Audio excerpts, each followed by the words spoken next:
그렇다면 과거 화산의 폭발은 어떤 피해를 발생시키고 지구를 어떻게 변화시켰을까?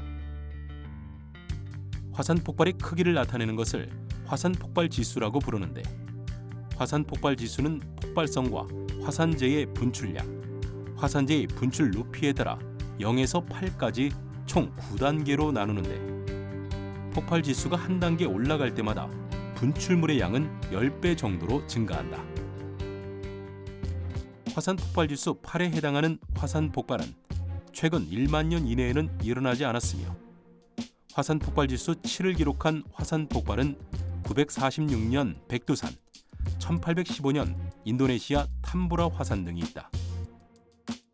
2010년 4월 14일 일어난 아이슬란드의 에이야프 야틀라이 웨쿠틀은 화산 폭발 지수 4로 당시 발생한 화산재가 하늘을 뒤덮으며 2차 세계대전 이후 영공이 폐쇄되어 세계적인 항공 대란을 불러일으켜 약 17억 달러의 피해가 발생했다.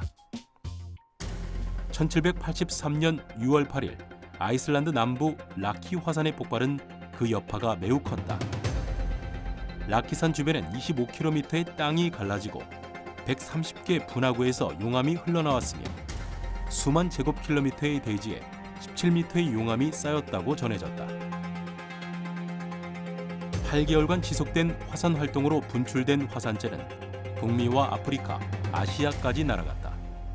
또한 불화수소 800만 톤, 이산화황 1억 2천만 톤이 배출된 것으로 추산되는 유독가스는 유럽의 북반구로 퍼져나갔고, 이로 인해 들판의 가축과 야외에서 일하던 노동자들은 폐와 기관지가 막히며 질식사를 일으켰다.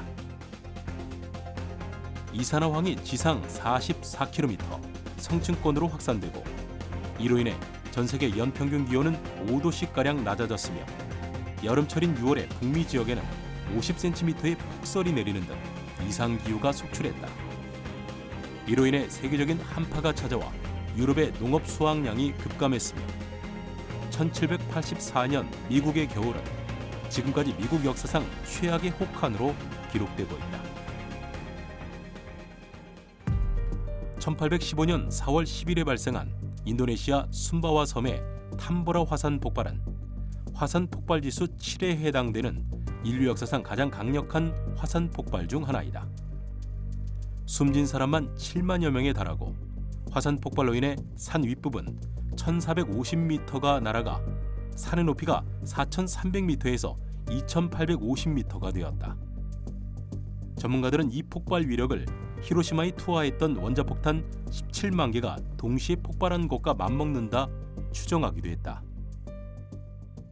거기는 이제 무역풍 지역이기 때문에 화산재가 서쪽으로 이동하면서 인도, 태국 등의 화산재가 비처럼 내렸고요.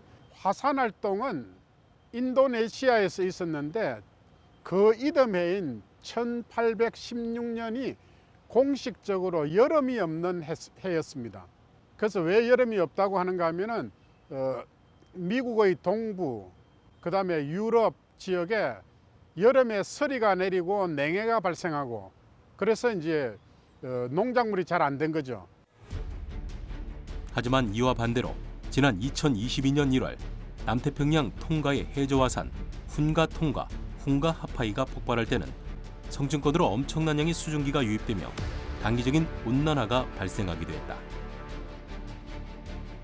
연구자들은 이 통가 화산 폭발로 인해 1억 4,500만 톤에 이르는 엄청난 양의 수증기가 성층권으로 유입되면서 성층권 수증기 양이 평균 5% 이상 늘어나 온실가스의 역할을 해서 지구 기온을 상승하게 했으며 통가 화산의 온난화 효과가 완전히 사라지는 데는 10년 정도 걸릴 것으로 예상된다고 밝혔다. 언제 터질지 모르는 위협적인 화산 폭발은 예상치 못한 자연 현상과 겹치면서 인류 삶의 터전을 완전히 파괴하기도 한다.